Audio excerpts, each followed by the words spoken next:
Brill. Morning, everyone. Nice to see you all. Bright and early. We're just waiting for Martin to arrive, so he'll join us as and when he gets through the door. So we'll crack on regardless.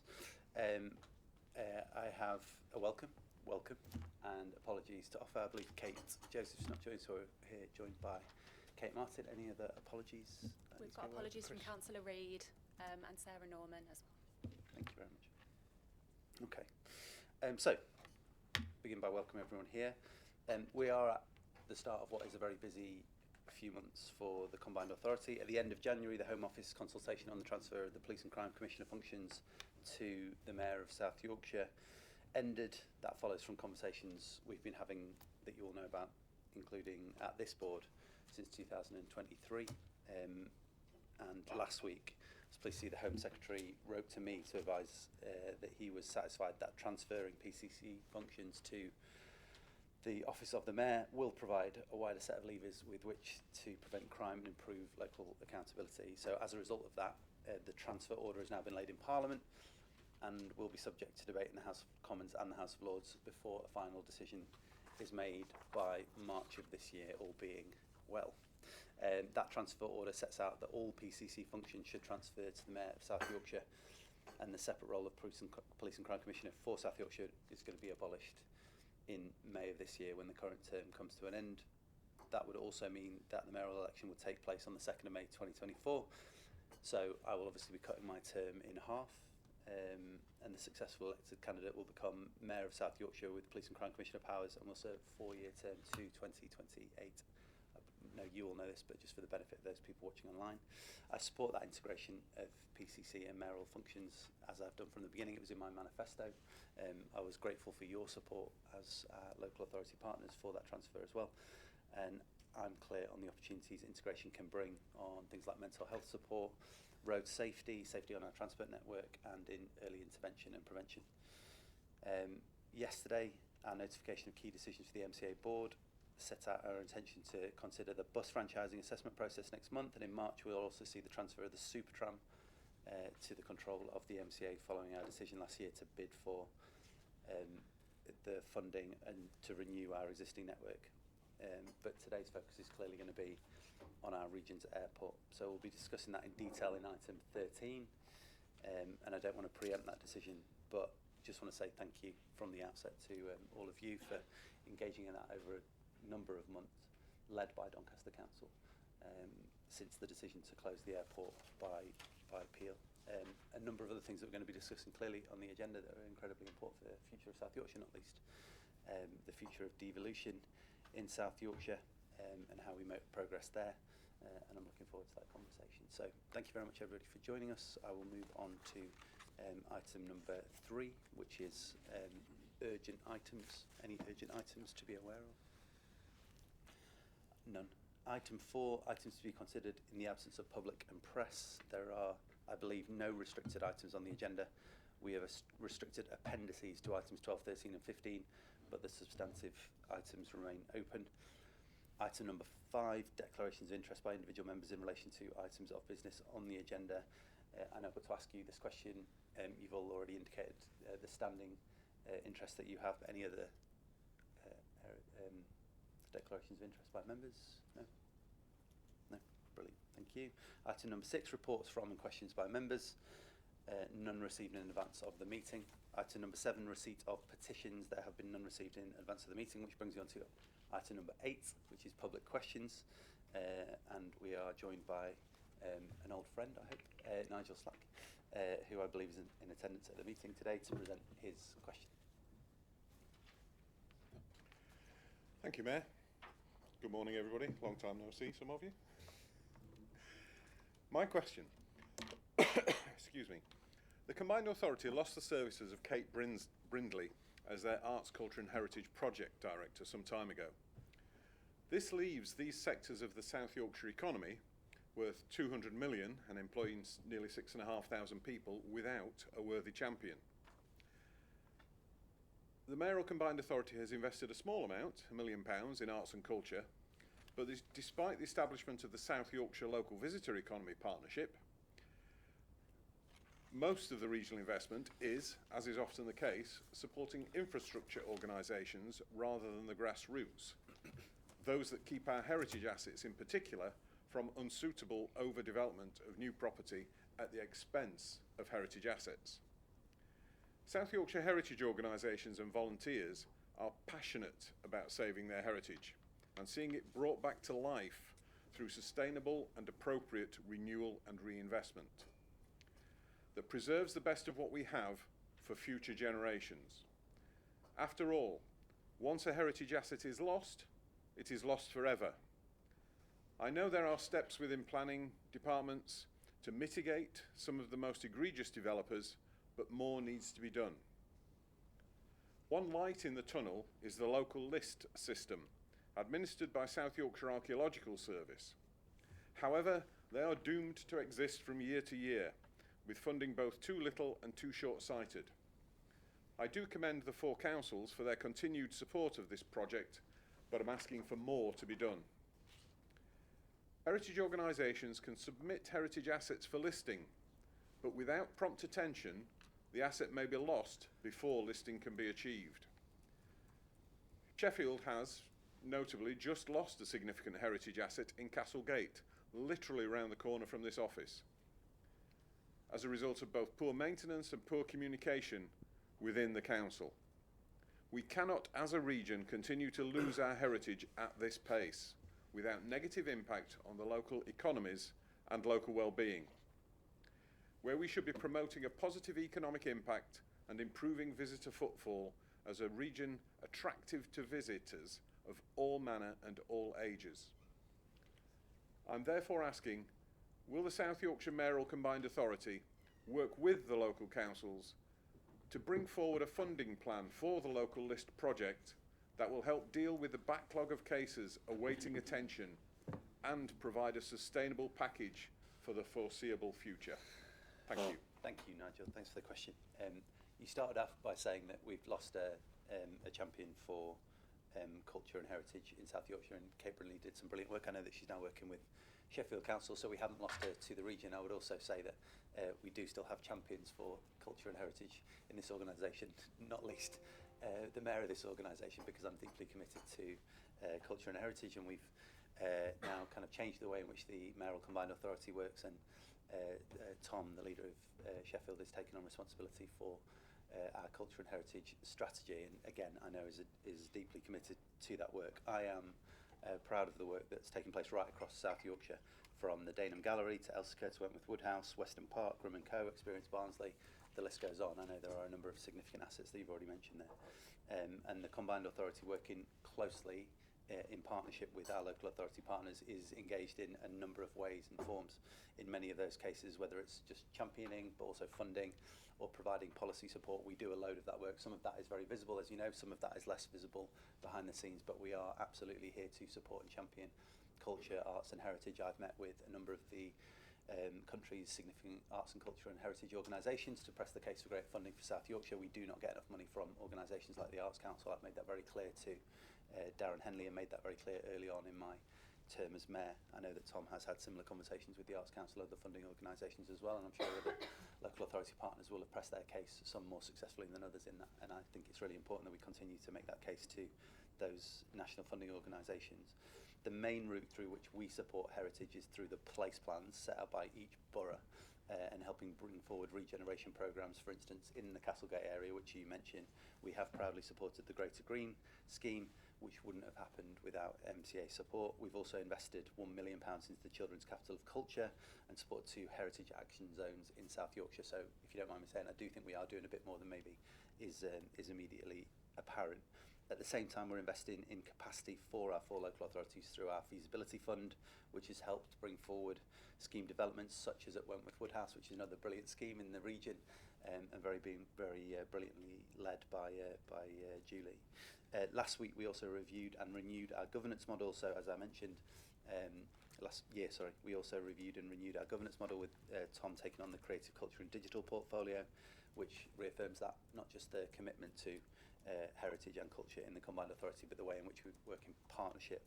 So as part of that commitment, we convened the South Yorkshire Culture Leaders Group of Officers, which now includes representatives from Historic England and National Lottery Heritage Fund. We have formed a local visitor economy partnership, and we're resourcing that to do its job quite rightly, effectively.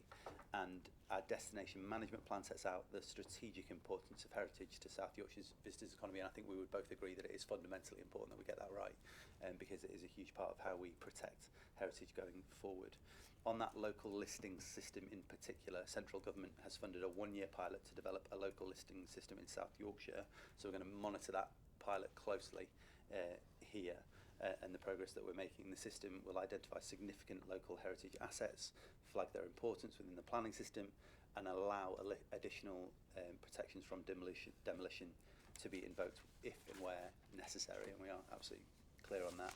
That local listing system will be hosted by South Yorkshire's Archaeology Service, based in Sheffield City Council. Again, more partnership working with support from each of South Yorkshire's local authorities. So in direct answer to your question, we're committed to the system. In terms of the funding, we will have to look at that going forward. As you know, funding for local and regional government is not necessarily where we would want it to be. We're heading into a general election year, and I'm hoping that there will be potentially more funding available going forward, although I'm no clearer about that than you might be, so let's watch this space. But we will continue to press the case. I think what I'm keen to kind of try and impress, though, is that we are deeply committed to those sorts of parts of our brief. The culture, creative arts, heritage sector is something that I'm really personally very keen to champion and celebrate, because it is a hugely important part of what we are as a region, who we are as a region, and how I hope to move us forward. I think I want to try and bring Tom in, if I can, as our creative culture lead, if that's okay. Thank you very much. Thank you for coming, asking this question and raising this really important issue. And I'll just add briefly to the words of the Mayor, because I agree entirely. What I would say is, heritage for me is everything that we cherish from our past, that we want to protect and celebrate today to be able to pass on to future generations. And that includes the physical assets, the buildings that you referred to in your question, but it's also intangible things. It's our industrial heritage, but it's also our rivers, it's community languages, it's our traditions of walking and exploring this outdoor region that we have. It's living, it's breathing, and it needs to be inclusive. And so I take a very kind of expansive definition of what heritage should include. So on the local list, I'd be more than happy to meet with you and others to discuss that, as the Mayor said. But I think we need to make sure that when we're thinking about heritage, we're thinking about it in a really quite expansive way, and making sure that it's forward-facing about what we want to pass on to future generations, not just about looking backwards. It's about celebrating what's good and we want to protect from our past, but making sure that our focus is squarely on the future. Thank you, Tom. Thanks, Nigel. And so the next question comes from Roy. Roy, if you'd like to ask your question, that'd be brilliant. Just need to press the button on the speaker. Thanks. Thank you, Mayor. Thank you, everybody, for giving me the time to speak about this. Can you hear me okay? Yes. Good. Can the Mayor confirm that officers are preparing a report to be presented to March the 12th board meeting on the outcomes of the business case? This is for the franchising, or the potential franchising of buses. Background. Before the election, the Mayor said, "I will work every day to bring our buses under public control." At that time, the MCA estimated a franchise decision could be made by January 2024. In March 23, the Transport and Environment Board were told a draft decision on results of the business case should be received in July 23. In September 23, the Overview and Scrutiny Committee were told that a decision to audit was anticipated early in 2024. And in January 2024, there was no discussion of franchising at the board meeting, and we at Better Buses for South Yorkshire are really disappointed. All sorts of emotions, the fact that it wasn't brought up, it's not on the agenda for this meeting. So we are months behind schedule, or behind a schedule that was hoped for, anticipated. Maybe 9 months, I think, if we take the January 2024 as a decision to be taken. So we are months behind schedule, and we think the people of South Yorkshire cannot afford more delays. It seems a long time since the BETS review in 2020, and not a lot's happened, but we've been pushing the same thing all the way for the past 4 years. We feel a quick decision is vital, and we feel that there has to be a discussion of this item in March, because otherwise there are all sorts of things that can make the decision, prolong the delay. There's going to be an election, there may well be a purdah attached to the election, in which case certain things possibly can't be discussed. There'll then be summer holidays when we'll be saying, well, we can't go out to public consultation during summer holidays because people aren't available, they haven't got time to consider it, their lives are disrupted, they're not working, etc. And at the beginning of December, we're going to finish, the £2 cap will go. So that's one more thing. I mean, we're terrified really that before any decision's taken, there could be 2 more rounds of cuts. And since the mayors came in, we've had 2 lots of cuts, and we really can't take any more, I don't think. I mean, in campaigning, in discussing with members of the public, we've noticed a change in attitude towards the whole business of buses, towards the whole business of the mayoral authority. It's as if credibility is... initially, people were very excited. Yes, there's a chance of getting something done now. Now, I think it's getting tainted by the old cynicism that the whole political world is infected by, and it's really worrying. And it's, I mean, as campaigners, it's demoralising, but it's demoralising when you see people losing that hope. And we do feel, if there's one thing we want to do to level up, to help levelling up, we need to support those people, the 30-odd%, 40% in some areas, of people who just do not have access to cars. They need buses. They need buses to socialise. They need buses to go to work. They need buses to have access to working opportunities. And as long as we don't have buses that are working properly, those people will still be disadvantaged. Okay, thank So you. we really would like the Mayor to confirm not only that it's going to be discussed next month, but also that as the audit process goes on, the officers are being prepared for the process of public consultation. Got it. I'll say no more. Thank you, Roy. And thank you for your question. And I don't think it comes as any surprise to you how committed I am, indeed how committed we are to improving public transport in South Yorkshire. Indeed, you know that I've been at a number of meetings you've been at across South Yorkshire, where I've been making the case for more funding, more investment, more support for our bus network, and indeed decrying the state of the bus network in South Yorkshire and the lack of government funding for South Yorkshire, in stark contrast to those other parts of the region, the country. In South Yorkshire, we get about £30 less per person than places like the West Midlands, and you know that as well as I do. So I'm grateful for the work that you've done to champion better buses and more investment in buses, but I would just push back slightly on that point that you've made around kind of the way in which we've worked as a combined authority. As a combined authority, and you made clear my remarks before I got elected, because I said I will work every day to bring our buses under public control. I think I have stayed true to that promise, indeed, twice on Sundays, frankly, in terms of driving forward with that decision. Now, you know that legally we are not allowed to take that decision without going through a robust audit process. Indeed, that's the point of your question. We have to go through that process properly, as we've seen in places like Greater Manchester. If you don't do that process in the way that the bus companies necessarily think is the right way, if you don't kind of dot all the I's and cross the T's, then you run the risk of judicial review, which would slow us down considerably in our process. So the right thing to do is to do this process properly, so that actually what we do is minimise the risk of any sort of legal hurdles that we might then need to overcome. So I think we're doing it absolutely in the right way. Indeed, South Yorkshire Mayoral Combined Authority is doing that process, going through that process more quickly than any other combined authority in the whole of the country. So we are doing it both quickly and properly. And in terms of the cynicism that you talk about across the region, about kind of what politics can do to improve services, I would appreciate your support, because I know that you talk to people about these issues frequently, by allowing people to understand just how much work and effort and attention is going into resolving this problem, because I think that would help people to understand that we are indeed trying to do what you are asking us to do, which is get more investment in for South Yorkshire's public transport system and get to a decision about public franchising as quickly as we possibly can. So I would appreciate your help and support and putting the attention where I think it lies, rightly, which is a lack of government investment in South Yorkshire and decisions taken by private sector operators which do not take our communities into account when those decisions are made. So yesterday, our governance team published a notice of key decisions being taken at the 12th of March board meeting. That included notices of a decision to consider the outcomes of the assessment of the proposed franchising scheme and the next steps.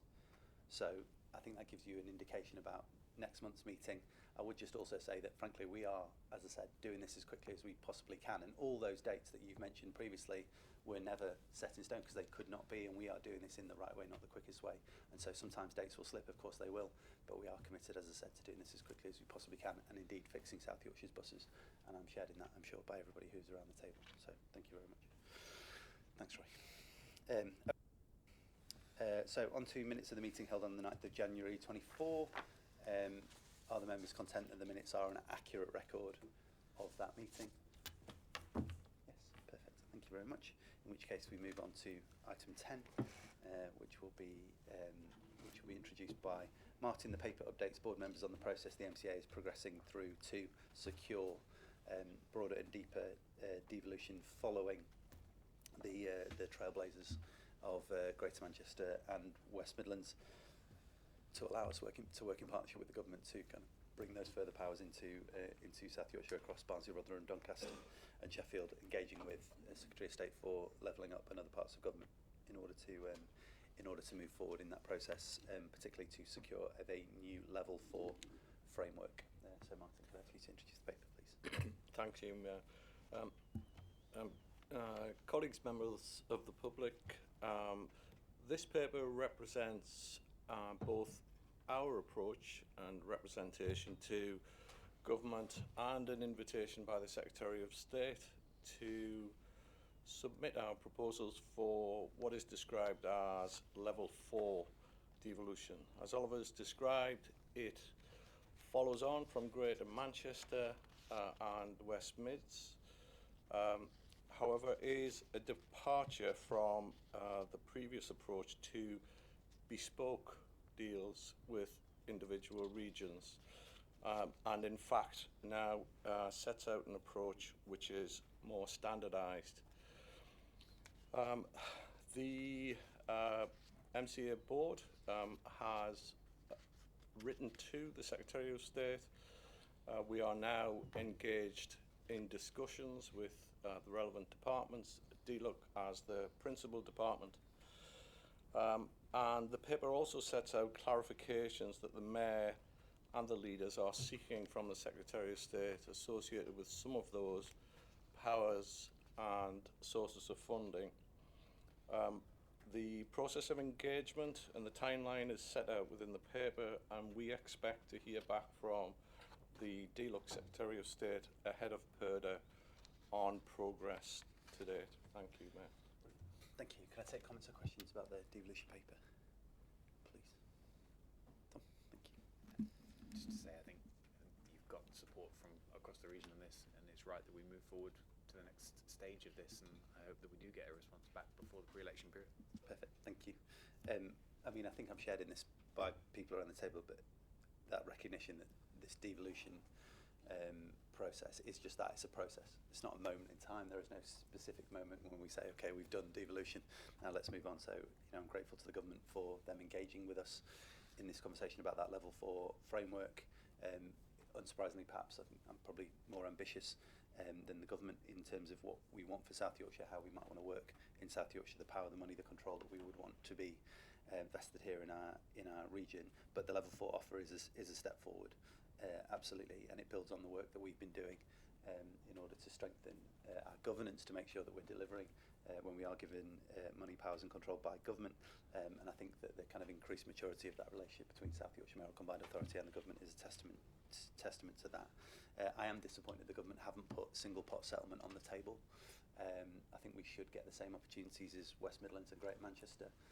That seems like if we don't have that sort of settlement, that we will end up facing a repeat of kind of what we've seen in this country for a long time now, which is a divide between the north and south that will just be created in different ways. So we need to see an equity across the different mayoral combined authorities, so we all have access to the same powers and control quickly. And just important to point out that this isn't the extent of our ambition, and we're going to keep on lobbying for increased local flexibility on things like spending, pushing the case for reform, and more broadly the case for devolution around things like health inequalities, where I am particularly keen to see more devolution come into South Yorkshire. So grateful to all the work that's to the officers who put in all the work to get to the paper to this point. Grateful to the government for engaging with us, but let's go further, let's go faster would probably be my ultimate statement. So yeah, thank you very much. And with that, unless there are any other interventions, Ross? Thank you. Doncaster very much supports further devolution. However, we are unhappy that government has left the business rate retention pilots just with those that's currently got it. This would form a valuable source of income to the MCA, and therefore we would seek to get government to look and think again, because otherwise they're making a two-tier system. And also we do welcome the freedom and flexibilities of a single settlement, again not within our grasp at the moment. The one thing that I would ask, and I'm pleased that the MCA have come forward with leaving the licensing within the authorities themselves that do it, but what I would ask is we look to seek some standards across the 4 boroughs, which is not particularly uniform at the present, in order the vetting requirements in particular, so that we have a standard vetting. Thank you. That's helpful. Thank you, Ros. Stephanie Peacock, you might have seen it posed a really good question in Parliament yesterday on that very topic. So yeah, really happy to engage in that conversation. I think your point about business rate retention is also really important, because it links back to the question that we were asked right at the outset about our capacity to do things like culture and heritage and arts. If we don't have that revenue funding, it's very difficult for us to start getting in officers and build a team which can actually deliver on those ambitions. And so things like business rate retention are an important mechanism for allowing us to do a load of the things that we do want to do. And we are hamstrung to a certain extent by the way in which capital and revenue is split by the government, and business rate retention would allow us to move forward on some of those ambitions. So a really important point. Thank you very much. Unless there's any other interventions, we therefore kind of ask that the board notes the publication of the Level 4 framework and the opportunities this presents to the South Yorkshire MCA, and then notes that the MCA is engaged with the formal process of securing Level 4 framework powers in line with the guidance set out by the government on the 23rd of November 2023. Brilliant. Thank you very much, everyone. On to item number 11, which is the investment zone update from Joseph. Thank you, Chair. I'll be very brief with this, but we are asking that the board supports governance arrangements and interventions that are set out in section 2 of this report. The background to this is we were announced as the UK's first investment zone on the 13th of July last year. During the autumn statement in November last year, this funding was doubled, so we now have 160 million over 10 years. This board gave delegated authority to work through the development process on the 5th of June, and we received further approval for the lead sector, geographical focus, governance, and the broad areas of intervention in July 23. So we have now completed the submission of each of those areas, which covers vision, sector, geography and governance, and we will be hopefully soon receiving a memorandum of understanding that will be signed and brought to this board for final approval. Thank you. Comments or questions for Joseph or on the paper? Anyone? Thank you. Again, I think this is a good step forward. Let's not forget the significant milestone that was achieved last summer by being the first UK investment zone. And I think that came from a recognition that across South Yorkshire, public sector, political leadership, private sector and universities were speaking increasingly with one voice, and that got noticed.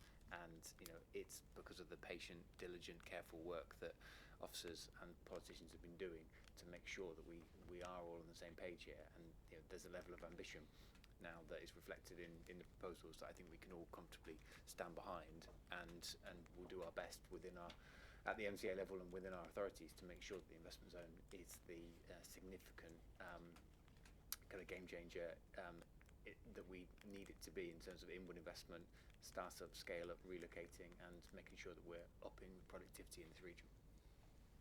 Thank you, Tom.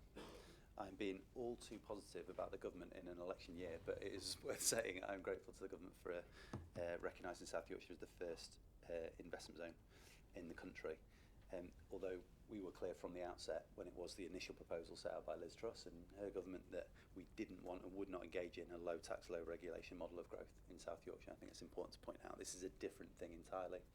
This is about bringing more investment into South Yorkshire, and we put forward that case when we were presented with those initial proposals, and I'm pleased to see that we've now been able to enter into a mature partnership with government on developing that growth agenda and to build up what is a genuine cluster of advanced manufacturing in South Yorkshire, build on our world-leading strengths, and they really are world-leading strengths, and that is not just good for South Yorkshire, it's not just good for the north, it's good for the whole of this country, and I think we should celebrate that. We have a shared responsibility in making that IZ a success as a result, and so we will be using the 16 million a year we receive for the IZ and using that to leverage in far more from the private sector to focus on our priorities, both in terms of our sectors but also in terms of our geographical locations. And Gateway East is a big opportunity, as is Junction 36, parts of Sheffield and Rotherham. We'll be talking about Gateway East later in the context of the airport, and again building on those strengths, turning those sectors into world-leading, genuinely world-leading sectors that are recognised across the world. So look forward to that work coming forward. Ross, did you want to come in? I'm delighted to see this coming forward. I note the mention of gateways, but let's be open and honest, gateways is dependent on us having an operational airport that works for all, and it's not only Doncaster, it's South Yorkshire and wider afield, so thank you for that. Okay, everybody, if there's nothing else, I will just ask that the board supports the governance arrangements and the interventions outlined in section 2 of this report. So, all agreed? Yes, thank you.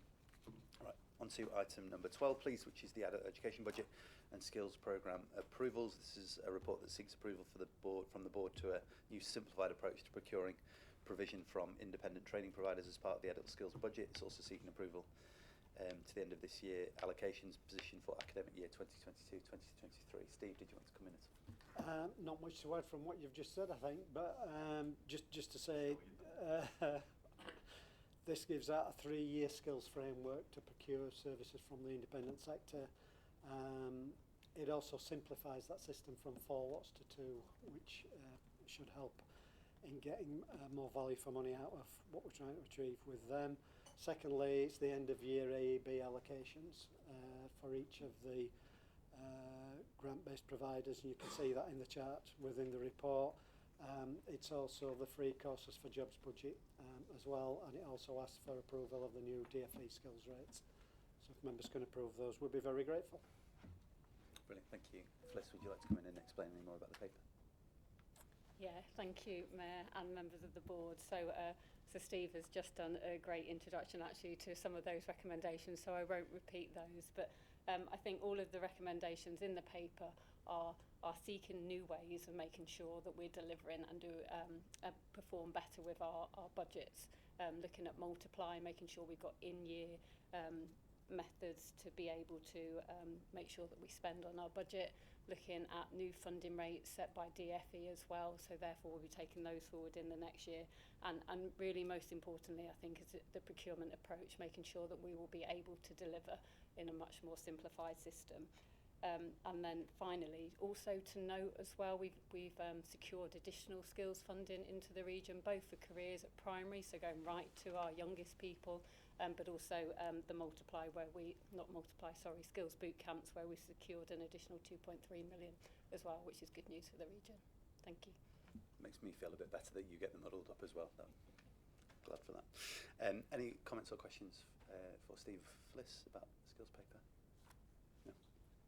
Okay, thank you. In which case I would ask that the board approve the new simplified 3-year framework for procuring skills provision from independent training providers, approves the end-of-year positions on the adult education budget and free courses for jobs budget, and approves the implementation of the DFE's updated adult skills fund rates and the proposed approach to multiply allocations, delegates authority to the Executive Director of Resources and Investment and Corporate Director of Growth, Business and Skills to use any unallocated multiply grant funding to award further contracts in consultation with the portfolio lead for skills, and finally notes the award of grant funding accepted under officer delegations, which is 0.04 million from Careers and Enterprise Company for expansion of Careers Hub Primary Pilot, and £3 million from the DfE for Skills Boot Camps Wave 5.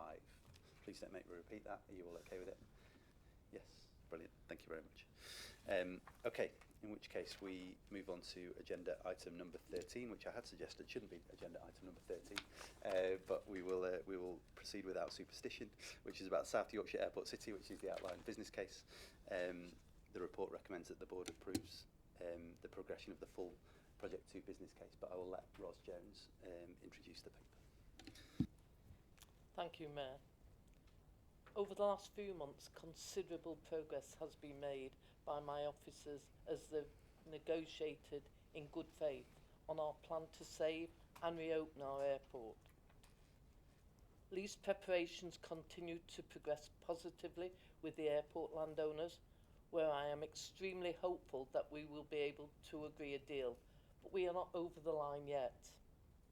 The City of Doncaster Council has entered the next stage of procurement process, which is progressing as planned, with the aim of appointing an operator in the spring.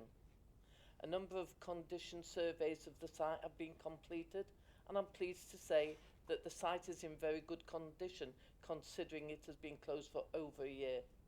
Estimated costs to reinstate the airport operations have been included within the outline business case before us today. Last week I updated our Doncaster MPs on the current progress, and I'm pleased to report that they are fully behind our efforts to reopen the airport. The economic potential of a reopened airport cannot be underestimated. For Doncaster, for South Yorkshire and the North, the latest economic assessment of options suggests gross benefits in the range of £1 to £2.3 billion attributed to reopening DSA, with an estimated 5,000 direct jobs as well as circa 6,000 indirect jobs and circa 4,400 catalytic jobs in surrounding aviation-related development. A reopened airport along with Gateway East could prove to be an anchor for other aviation-related industries, helping to put Doncaster and South Yorkshire at the forefront of green aviation-related technologies. The report before us today is simply the next stage of our plan to save and reopen our airport. We are at a critical point, and we must continue to do all we can to ensure the following stages stick to the plan. It should be of no surprise that Doncaster fully supports the recommendations to move to the next stage and progress to the full business case. Thank you. Thank you, Ros. Can I bring in comments, questions? I think Councillor, you want to? Yeah, thank you. Mayor Jones. I support the plans set out today. Crucially, the outline business case is built on creating a sustainable airport hub, and we know that we need to make aviation more sustainable, and the airport could be an anchor for a cluster in our region of aviation-related advanced manufacturing, advanced engineering, and the growing jet zero and decarbonisation industries. We've got companies like McLaren, Boeing, Rolls-Royce, hybrid air vehicles who've all chosen to locate here in the region. Last year we saw Boeing invest in a new lightweighting research facility at the AMP that will help to make planes lighter so that they use less fuel. And we also saw at the end of last year a historic transatlantic flight using 100% sustainable aviation fuel, which was developed by with engineer support from the University of Sheffield. The opportunity exists to take the world-leading applied research that exists in our region and to use it to establish a new advanced manufacturing hub at Gateway East next to a reopened DSA. So as the business case progresses, I also think it will be important to ensure that built into the plan so that a reopened DSA has good public transport routes to help make passengers have sustainable journeys to the airport. But I support the plans today. Brilliant. Thank you. Anybody else want to come? Steve wants to come in? Okay, so I mean, no one will be surprised to hear that I am supporting this paper, or to hear that I'm pleased to see this paper at today's meeting. And I do think it's worth reflecting on the process that has brought us to this point, because it hasn't been easy. It really has not been an easy process. This is a decision to move forward with a plan that could see us using £138 million of taxpayers' money on our plans for South Yorkshire Airport City with a thriving DSA at its heart. And quite rightly, that process is neither quick nor easy. It should not be. Our first responsibility is to the communities of South Yorkshire. And I simply will not apologise for going through a robust and an effective process that both makes sure that taxpayers are getting a good deal and provides the strongest and brightest possible foundation for DSA, because this is the right approach. Offering our colleagues at Doncaster Council the financial firepower to both bring our airport back into operation, but also creating, as Ros has already said, a new future for the whole of that Gateway East site, unlocking the potential of a huge development site and building, as Thomas said, on the world-class strengths of South Yorkshire in sustainable aviation and advanced manufacturing. That's not just something that benefits Doncaster or South Yorkshire, but if we get it right, it helps us drive towards that shared ambition, doesn't it, around so-called Jet Zero. As you've already outlined, we are world leaders in that space. We're already home to companies, as you've said, at Boeing, Rolls-Royce, soon to be home to hybrid air vehicles. And the technology we're developing here, the expertise that we're developing here that was shown so wonderfully last year with that net zero flight, offers the chance to turbocharge jobs and growth and opportunity at South Yorkshire Airport City, which is, I know, what we're all here for. So I want to say thank the teams of people led by our officers who've been working to bring this plan to where we are now, as well as the campaigners who have fought so hard for the future of our airport, supporting the petition that ended with over 100,000 signatures and tirelessly supporting the campaign that is taking a big step forward today. But it's also worth remembering that we're not over the line yet.